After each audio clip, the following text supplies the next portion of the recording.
Fala pessoal do canal Conversando com a Dani, tudo bem com vocês? Vamos aqui fazer uma revisão de aula, né? Para o pessoal que tem prova para agora, chegando já dia 1º de dezembro, temos bastante provas aí para o pessoal do cargo de agente comunitário de saúde e para o cargo de agente de endemias, tá? Então essa prova aqui será bem interessante, será para os dois cargos. Essa prova do concurso Instituto Darwin, acho que é a primeira vez que eu estou vendo essa banca, achei bem interessante essa banca, e foi da Prefeitura Municipal de Santa Cruz do Capibaribe, Pernambuco, tá? A prova foi aplicada no dia 17 de março de 2024. Vamos aqui fazer a nossa revisão, aulão, entender melhor o assunto, que provavelmente pode estar aí caindo na sua prova, e se cair, você já está vendo aqui no canal da Dani e vai gabaritar, tá bom? Então vamos lá, pegando aqui minha famosa canetinha. Hoje eu vou de azul. E deixa eu só aumentar aqui para ficar melhor a leitura de vocês. Isso.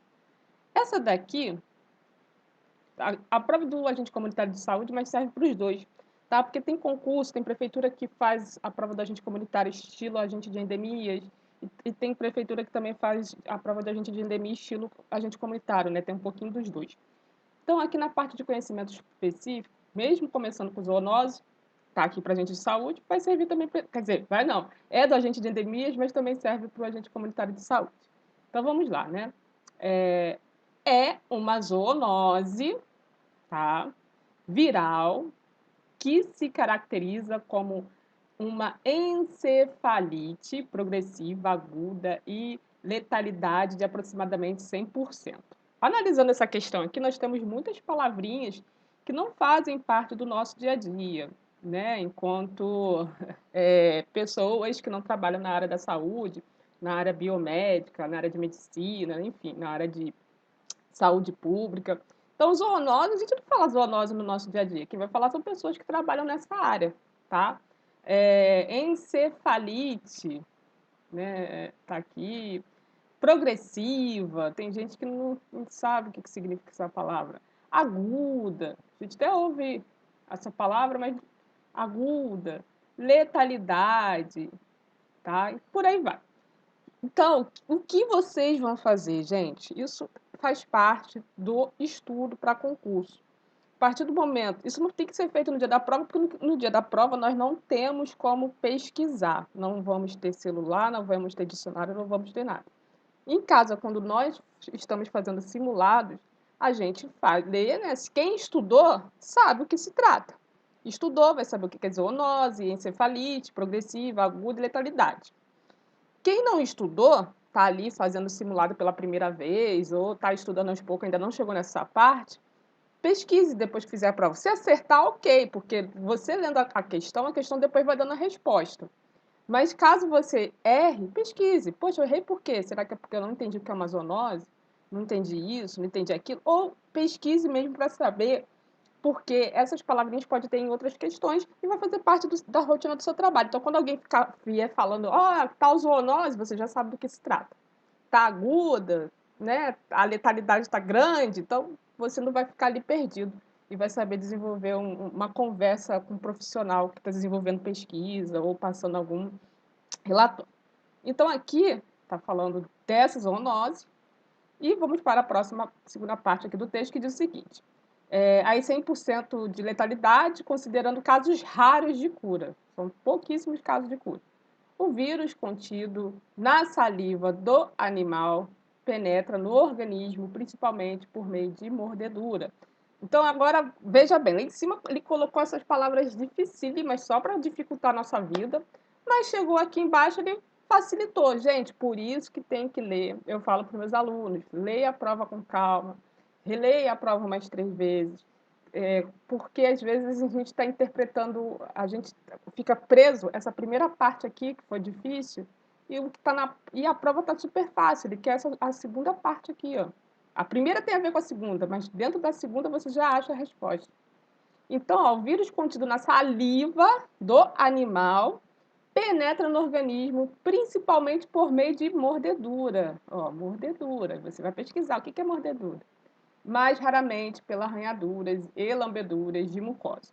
O enunciado, ora apresentado, se refere à zoonose denominada... Gente, aqui, automaticamente, já vou na letra D. Raiva, tá? E aí, você está estudando para concurso, quer saber mais de raiva? Pesquise. Zoonose, viral, raivas, raiva. E ele vai falar. Então aqui já sei, ó, raiva. Tá bom? É o gabarito da 21. Vamos para 27. Então, essa daqui tem que estar na cabeça de vocês. Qualquer funcionário público da área da saúde tem que ter a numeração, essa lei na mente, tá? Então, diz o seguinte: dispõe sobre as condições para promoção, proteção e recuperação da saúde, a organização e o funcionamento dos serviços correspondentes e das outras providências, conforme seu artigo 1º, regula em todo o território nacional as ações e serviços de saúde executados isoladamente ou conjuntamente em caráter permanente ou eventual, por pessoas naturais ou jurídicas de direito público ou privado. A lei acima descrita foi sancionada em 19 de setembro de 1990 e é imprescindível para o atendimento da saúde na contemporaneidade, perdão. Assinale a alternativa que identifica corretamente a lei em comento. Então, gente, qual é a lei que fala sobre esses dispositivos aqui? Qual é a lei que, que faz parte da nossa saúde, que regulamenta o SUS, né, atualmente? Ficou muito fácil? Para quem está estudando, aqui no canal da Dani tem a playlist. Lá na playlist de estudo você vai entender que lei nós estamos falando. E tem, você com certeza gabaritou, porque nós estamos falando da Lei 8080, ou a Lei 8080 de 1990. Na verdade, do dia 19 de setembro de 1990. Lei 8080, tá? Tem outras leis que são importantes? Tem, mas essa aqui é a fundamental. Primeiro tem a Constituição, né, que vai ali falar da saúde, e tem a Lei 8080, que é a lei que regulamenta todo os serviços e ações da saúde no Brasil. Tá? Então, não esqueça, estude a Lei 8080, é a lei que cai em todos os concursos. Para quem quer ser funcionário público da saúde, tem que estudar a Lei 8080. Tem que estudar as outras leis? Tem. Mas a Lei 8080 você tem que saber, porque sempre cai uma perguntinha. Pode cair diferente. A Lei 8080 ou 8080 fala sobre o quê? Aí a resposta seria isso aqui, tá? Então vai lá, estude. Não é uma lei difícil, é uma lei bem tranquila de estar se entendendo. Vamos aqui, gente, para 30. Bem, 30 diz o seguinte: o movimento de reforma sanitária nasceu no contexto da luta contra a ditadura no início da década de 1970. A expressão foi utilizada para se referir ao conjunto de ideias que se tinha em relação às mudanças e transformações necessárias na área da saúde. Essas mudanças não abarcavam apenas o sistema, mas todo o setor da saúde, em busca de melhorias nas condições de vida da população. Grupos de médicos e outros profissionais preocupados com a saúde pública desenvolveram teses e integraram discussões políticas. Esse processo teve como marco institucional a 8ª Conferência Nacional de Saúde, realizada em 1986, entre os políticos que se dedicaram a esta luta, está o sanitarista Sérgio Arouca. Então, aqui nós estamos falando das lutas da reforma sanitária, falando da saúde é um direito de todos, né? Da Constituição, mais para frente a Constituição Federal de 1988, porque antes a saúde, quem tinha direito à saúde? Eu não vou contar tudo aqui, vai lá na playlist da Dani. Quem tinha lá, quem trabalhava. Quem trabalhava ia ter direito a ter um atendimento, porque pagava ali um imposto. Agora, as pessoas que não tinham emprego, né, que era a margem ali, viviam em vulnerabilidade social, ia nas casas, eu esqueci o nome agora, nas pessoas que ali faziam um trabalho, Santa Casas, desculpa, Santas Casas, enfim, pessoas que faziam um trabalho ali voluntariamente, para estar ajudando essas pessoas a terem uma saúde, mas ali era bem precário essa situação. Então, para quem estudou a reforma sanitária, tem que estudar para entender por que surgiu o SUS, por que teve a reforma sanitária, por que todos têm direito ao SUS, e ali vai fazer todo o contexto, por que aconteceu esse evento e o que saiu a partir e o que surgiu a partir deste evento, tá? E aí ele pergunta: assinale a alternativa correta que apresenta os princípios do desdobramento da reforma sanitária. Aí, o nosso gabarito, né? Porque a letra A fala: a criação dos primeiros hospitais públicos no Brasil e desenvolvimento de política pública com foco na saúde foi muito além, né? Não só de saúde, como cidadania, como direitos sociais, governamentais, enfim, foi muito além disso. E a letra B, universalização do direito à saúde, oficializado na Constituição Federal de 1988 e criação do Sistema Único de Saúde. Letra C, equidade, universidade no atendimento à saúde pública e criação do Sistema Único de Saúde. E letra D, equidade, universidade, integralidade no Sistema Único de Saúde, já formado e oficializado. Bem, para a gente entender um pouquinho, a Constituição de 1988 incorpora conceitos, princípios e uma nova logística de organização da saúde e da reforma sanitária, expresso nos artigos 190 a 200. E aí diz que o conceito de saúde é entendido numa expectativa de articulação e políticas econômicas e sociais, então vai para além do só foco da saúde, né? Vamos só focar na doença, né? A pessoa está doente, a gente cura. Não, é muito mais além. A saúde como direito social, universal, derivado do exercício da cidadania plena e não mais como direito previdenciário, né? Que o que eu falei, direito de só quem trabalha vai ali, paga a sua previdência e tem direito a ser atendido por um médico ou ter uma cirurgia, ter um atendimento de saúde, no caso, né? Aí, no caso, a reforma sanitária não, é um direito de todos têm que ter esse acesso. A característica dos serviços e ações de saúde como de relevância pública e a criação de um sistema único de saúde descentralizado, com comando único em cada esfera do governo, atendimento integral e participativo da comunidade e integração de saúde à seguridade. Então, aqui o nosso gabarito, a letra B, que foi a universalidade dos direitos à saúde, oficializada na Constituição Federal de 1988. Todo concurseiro, qualquer concurso para qualquer área pública tem que estudar a Constituição Federal de 1988, na verdade, todo brasileiro, né? É o nosso regulamento.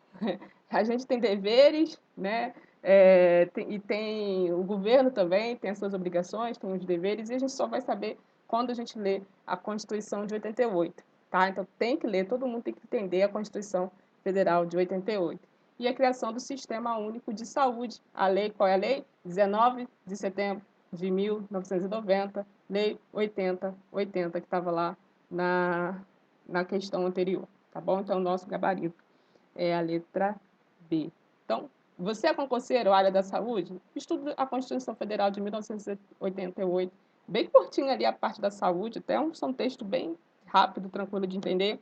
A Lei 8080, temos outras leis também, tá? Então, eu quero fazer prova. Agora, eu quero fazer prova para qualquer parte de qualquer concurso público. A Constituição Federal faz parte da vida do concurseiro, tá? O brasileiro deveria entender a Constituição, deveria ser matéria de escola. É muito importante entender.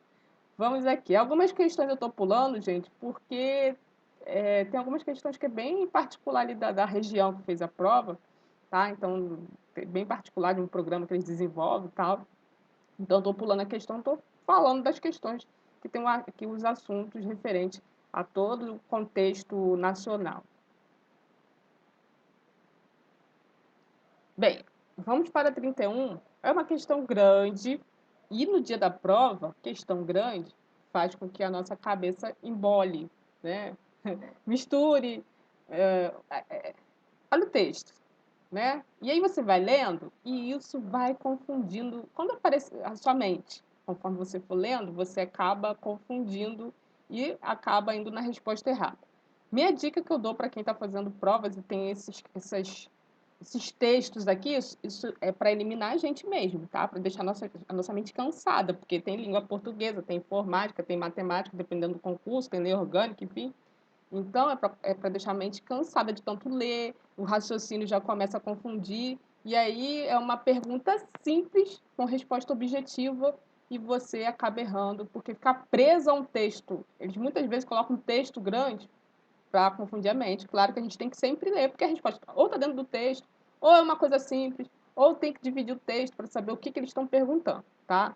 Então, ó, minha dica. Viu que a questão tem uns textos grandes assim, de 3 parágrafos mais ou menos? Vá na pergunta. O que estão fazendo a pergunta? A respeito da dengue, assinale a alternativa correta, tá? Aí, ele quer sobre a dengue a alternativa correta. Eu já estou estudando, você já está estudando, todo mundo sabe o que acontece com a dengue. Então, eu vou lá na questão, eu vou ver qual é a questão que está correta no sentido a relação que tem a dengue, depois eu vou voltar no texto para ver se o texto é só uma contação de história, ou se a resposta está dentro do texto, ou se o texto apenas também está dando uma informação e essa informação pode estar me ajudando na resposta. Porém, eu estou estudando. Olha só que interessante, ó. A respeito da dengue, assinale a alternativa correta, sem eu ler o texto, tá? É claro que é importante ler, tá, gente? É só para a gente começar a não deixar, a fazer o raciocínio do cérebro. Letra A. A doença é transmitida pela picada do macho? Gente, só nessa parte aqui tá errado, porque é fêmea. Aqui tá falando que é pela picada do macho e da fêmea. Então, para facilitar a sua vida, tá errado. Então, provavelmente não vai ser o gabarito. Letra B. Não há transmissão pelo contato direto com um doente ou suas secreções, nem por meio de pessoas, de meio de fontes de água ou alimento. A gente pega a dengue encostando em pessoa que está com dengue? Não. Mesmo que tenha larva, você mexendo na água, você vai pegar dengue? Não. A gente já viu que é pela picada da fêmea. Então, a gente já vê que essa questão está errada, né? Está errada no sentido assim, perdão, gente. A gente vê que essa questão está certa porque não há transmissão, ó, não há transmissão pelo contato direto, tá? A gente pega como? Pela picada. Pra você ver como é que é a própria questão da resposta. Se é pela picada, vou botar um ponto de interrogação aqui, porque essa daqui pode ser minha resposta, tá? Vamos lá para a letra C. A melhor forma de se evitar a dengue é combater o mosquito transmissor, locais não propícios. Então, não propícios é aquele que está tudo direitinho, não vai ter acúmulo de água. Então, aonde não tem acúmulo de água, não vai ter o foco da dengue, não vai nascer o mosquito da dengue. Então, isso daqui também já elimina, né? Ou está tudo direitinho, está tudo organizado, não tem água ali, não vai nascer dengue. E vamos ver a letra D. Pode e deve ser utilizados medicamentos à base de ácido acetil, salicílico e anti-inflamatório como aspirina, pois são importantes. Não, a gente sabe que não. Não pode tomar essas medicações. Então, sem ler o texto. Claro, eu estudei, eu estou aqui estudando, eu já vi vários artigos, vários livros, várias videoaulas, vários vídeos da Dani, já sei que não se transmite dengue pelo contato com pessoas ou com água. Botar a mão ali na água não pega dengue. Então, já sei que o gabarito é a letra B. Só que aí eu vou voltar no texto. Só para... Esse texto pode até me ajudar numa outra questão, tá, gente? Pode até ser a resposta de uma outra questão. Tem provas Eu já fiz já uma prova, acho que 4 questões, a resposta estava na questão anterior, nesses textos aqui, tá? Então, por isso que é bom ler sempre a prova com muita atenção e com qualidade, leia com qualidade. Então, 31, ó. A dengue é uma doença infecciosa, febril, aguda, que pode se apresentar de forma benigna ou maligna ou grave, dependendo de alguns fatores, dentre eles o vírus envolvidos, infecção anteriores pelo vírus da dengue e fatores individuais, como a doença crônica, diabetes, asma, bronquite, anemia, falciforme. O doente pode apresentar sintomas como febre, dor de cabeça, dores pelo corpo, náusea ou até mesmo não apresentar qualquer sintoma. O aparecimento de manchas vermelhas na pele, sangramento, nariz, gengiva, dor abdominal intensa e contínuas e vômitos persistentes pode indicar um sinal de alarme para a dengue hemorrágica. Esse é um quadro grave que necessita de imediata atenção médica, pois pode ser fatal. É importante procurar orientação médica ao surgimento dos primeiros sintomas, pois as manifestações iniciais podem ser confundidas com outras doenças, como febre amarela, malária ou leptospirose, e não serve para indicar o grau de gravidade da doença. Aí vamos para a pergunta. Com o aumento de casos em períodos chuvosos, devido ao acúmulo de água, há necessidade de se ter um maior conhecimento sobre a doença. A respeito da dengue, assinale a alternativa correta. Já achei. Aqui foi só para contar a história. Letra B, o gabarito. O texto só foi para contar a história. Vale a pena ler o texto? Vale a pena ler o texto. Por quê? Pode ser, não estou falando dessa prova, mas pode ser que na sua prova, questões seguintes, pode ter algo perguntando. Qual doença pode ser confundida com a dengue? Aí você já viu no texto aqui, tá? Qual tipo, o que a dengue pode desenvolver no corpo? Doença infecciosa, febril aguda, pode, enfim, tá? Vale a pena ler, porque pode te ajudar nas próximas questões. Mas, quando você vê esses textos grandes, vai lá na pergunta, vê se você está estudando, né? Porque também não adianta pergunta e você não está estudando e ir lá pela sorte. Vê as questões, você já marca, ó, o gabarito é essa, vou voltar lá no texto para ver, né, como é que está o texto, e esse texto pode me ajudar na próxima questão. Tem banca que bota texto só para você ficar, né, entediado, ficar chateado e achar que a resposta está no texto. E aí você vai querer, aí está falando de chuva, acúmulo de água, o que a pessoa vai no automático? Vai falar que vai marcar a letra C. Automaticamente ela vai marcar na letra C, ou não, está passando mal, está com febre, vai ser a letra D. Tá? E quem não estudou vai marcar a letra A, porque quem estudou sabe que é da fêmea, não é do macho. Tá bom? A picada que transmite a doença. E aqui, vamos lá, gente. Mais uma questão para contar uma historinha. O importante da questão é você dar a resposta correta, tá? Essa daqui eu já vou logo dando a resposta, porque se eu ficar lendo as questões, vou ficar até confusa. Então, ó, após a leitura do texto acima, assinale a alternativa que. Olha só, ele botou um texto para contar uma história, por isso, quando tiver um texto grande, vai logo para a pergunta, depois volta para o texto, porque o texto vai te ajudar se tiver outras questões na prova, igual. Após a leitura do texto acima, assinale a alternativa que apresente o correto conceito de pandemia, endemia e epidemia. Ele só quer isso, conceito de pandemia, epidemia e pandemia. Então, a gente já vai... Travou aqui. Vou logo dando a resposta, porque se eu ficar lendo também vai confundir, ó, né? Então, vá lá. Então, letra D, que diz o seguinte: pandemia, disseminação mundial de uma nova doença. Endemia apresenta-se, aí você, disseminação mundial, tá? Endemia apresenta-se quando uma doença tem recorrência em uma região, mas sem aumento significativo no número de casos. Então, a pandemia a gente fala de mundial, endemia de uma região, e endemia, surto que afeta diversas regiões, estados ou cidade, porém não atinge o nível mundial global, tá? Então, aqui é a resposta. Mas aí vamos lá para a historinha do texto, né? Para a gente entender, tá? E aí as pessoas ficam presas isso aqui. E erra a prova porque fica presa. Gente, prova tem que ser uma coisa bem... Eu sei que é tenso, né? Estressante, mas vai bem com a mente aberta. Claro, tem que estudar. Não fica preso à questão, porque a questão você viu que não era o texto. A questão é o que estava lá embaixo que eles queriam. Eles não queriam nada referente. O texto é apenas para confundir. O texto está falando de uma situação que foi o quê? Uma pandemia. Aconteceu no mundo todo. Então, quem também sabe disso, que sabe que o Covid-19 foi pandemia, foi o mundo todo, vai facilitar a questão. Mas aí a pessoa não sabe o que é endemia, o que é epidemia, aí também não ajuda muito. Então vamos lá, 35 diz o seguinte: a Covid-19 é uma doença infecciosa causada pelo coronavírus e tem como principais sintomas febre, cansaço e tosse seca. Outros sintomas menos comuns e que podem afetar alguns pacientes são perda do paladar, olfato, congestão nasal, conjuntivite, dor de garganta, dor de cabeça, dores musculares ou juntas, diferentes tipos de erupção cutânea, náuseas e vômitos, diarreia, calafrio, entre outros. Em 26 de novembro de 2021, a OMS designou a variante do Covid-19 como uma variante de preocupação, denominada de Omicron. Essa variante representa muitas mutações, algumas das quais preocupantes. As outras variantes de preocupação ainda estão em circulação e são alfa, beta, gama e delta. Dessa forma, quanto mais o vírus da Covid-19 circular através da movimentação das pessoas, mais oportunidade terá de sofrer mutações.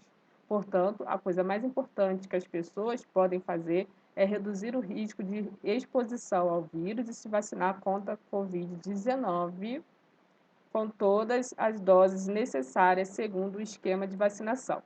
Continuar a usar máscara, manter a higiene das mãos, deixar os ambientes bem ventilados sempre que possível, evitar aglomerações e reduzir o máximo de contato próximo com pessoas, principalmente em espaços fechados. Tá? Após a leitura do texto, acima assinale a alternativa que apresenta correto. Olha só, não está nem falando do seio. Ele só botou um texto, até para fazer com que você reflita. Poxa, esse Covid foi uma pandemia. Mas aí, se você não sabe o que é endemia e epidemia, você também não vai entender muito bem as outras. E aí vai pela sorte mesmo. Agora, quem estudou sabe que o gabarito é a letra D. Ele pediu o conceito de pandemia, epidemia e endemia. Ó, para você ver como é que essas bancas fazem com a nossa mente. Elas fazem de tudo. São 3 horinhas de prova, 4 horinhas, e coloca textão, coloca um monte de coisa só para deixar a gente confusa. Aí quando chega em casa a gente está com a mente mais relaxada, né? Aí a gente olha assim, poxa, errei de bobeira. E bora mais sobre o SUS, né? Para quem está estudando o SUS, qual lei? 8.080 de 1990. 8080 de 1990. Então vamos lá. 37. O Sistema Único de Saúde, SUS, compete, além de outras atribuições nos termos da lei, aí temos outras atribuições nos termos da lei, tem umas 5 aqui. E diz o seguinte, temos 5, aí vamos lá para a pergunta. Mediante a análise dos itens acima, assinale a alternativa correta, tá? Então, vamos lá em cima entender melhor. Então, controlar e fiscalizar procedimentos e produtos e substâncias de interesse para a saúde e participar da produção de medicamentos, equipamentos imunobiológicos, hemoderivados e outros insumos? Ok. Executar ações de vigilância sanitária e epidemiológica, bem como as de saúde do trabalhador? Ok. Ordenar a formação de recursos humanos na área da saúde, colaborar na proteção do meio ambiente, nele compreendido o trabalho, e que sim está falando que é fiscalizar e inspecionar alimentos, sim, compreendendo o controle do seu teor nutricional. Então, aqui, gente, a única que não faz parte é essa última parte aqui, porque se fosse assim, a gente só teríamos no mercado alimentos saudáveis, né? Se o SUS pudesse embargar, ó, não vai ter mais bebida alcoólica, não vai ter mais biscoito, não vai ter essas comidas ultraprocessadas, porque não tem teor nutricional nenhum. Isso aí tá lá, ele vai lá, fiscaliza sim, né? Tem um quantitativo ali que dá para a gente consumir, que não vai fazer mal ao organismo, vai fazer mal, vai, mas enfim, não vamos entrar nessa área porque vai ser um debate aqui de alimentação saudável, enfim, né?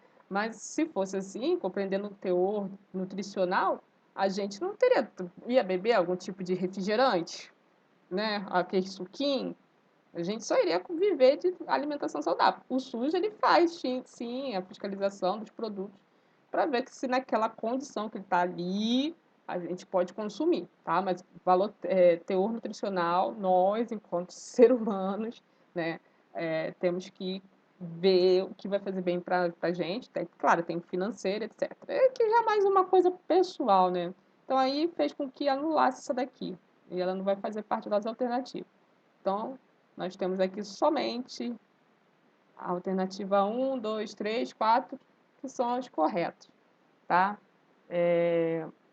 Então, é importante a gente se alimentar bem, sim, é importante. Mas temos coisas que estão lá no mercado, né? E o SUS ele faz até propaganda, educação em saúde e tal. Mas fiscalizar e inspecionar os alimentos e controlar, compreendendo o seu controle nutricional. Aí você também comenta aqui, Dani, não concordei com essa questão, acho que poderia ser anulada. Acho que ele faz sim, tanto é que ele desenvolve um programa que a gente tem que comer esse tipo de alimento e tal. Enfim, aí vocês colocam aqui que também é isso. Uma prova também é uma reflexão, tá bom? Só para falar a nível de curiosidade, o objetivo da vigilância sanitária de alimentos são identificar, avaliar e controlar riscos químicos, físico e biológico, promover uma alimentação saudável e segura para a população, e a vigilância sanitária atua de diversas formas, como monitoramento, amostra de produtos coletados no mercado, avaliação, as condições de conservação e armazenamento dos produtos, alertando a Anvisa quando identifica o risco, encaminhando amostras apreendidas para análise em laboratório. A população também pode contribuir com a fiscalização, denunciando irregularidade por telefone pelo disque, né, 160, tá bom? Gente, vou ficar por aqui. O restante da prova tem um mapa aqui embaixo, mas aí para mim fica difícil de ler, vai ter que diminuir muito e não tem muito a ver com a prova a nível total, né? Tem mais a ver com a região. Então vou ficando por aqui, né? Muito importante esses estudos. Palavras que você não entende, termos que você não entende, vai lá, pesquisa, que isso vai ajudar muito no dia da sua prova. Lembra que você vai ser um profissional da saúde, né? Você tem que começar a entender o que significa a palavra vigilância, sanitária, epidemiológica. Você vai fazer rotina. Você se veja enquanto profissional, agente comunitário, agente de endemia, se veja. E no dia a dia, a gente vai ficar ouvindo epidemiologia, sanitária, SUS, é, enfim, a rotina do seu trabalho, tá? Então, comece a pegar essas palavretas para você, enquanto profissional, fazer um relatório, desenvolver um bom diálogo com a equipe. Nós temos ali desde pesquisadores, médicos, pessoas que estão indo sempre no posto de saúde e tem uma linguagem mais técnica. Quem não entende essa linguagem vai ficar ali, ó, vai ficar moscando, não vai entender nada. Mas aí você vai ser inteligente, você vai estudar isso para fazer sua prova, porque sim, isso cai em prova e vai fazer muito bem para você quando você estiver ali desenvolvendo a sua profissão, tá bom? Um grande beijo para vocês, gente, e até o próximo vídeo.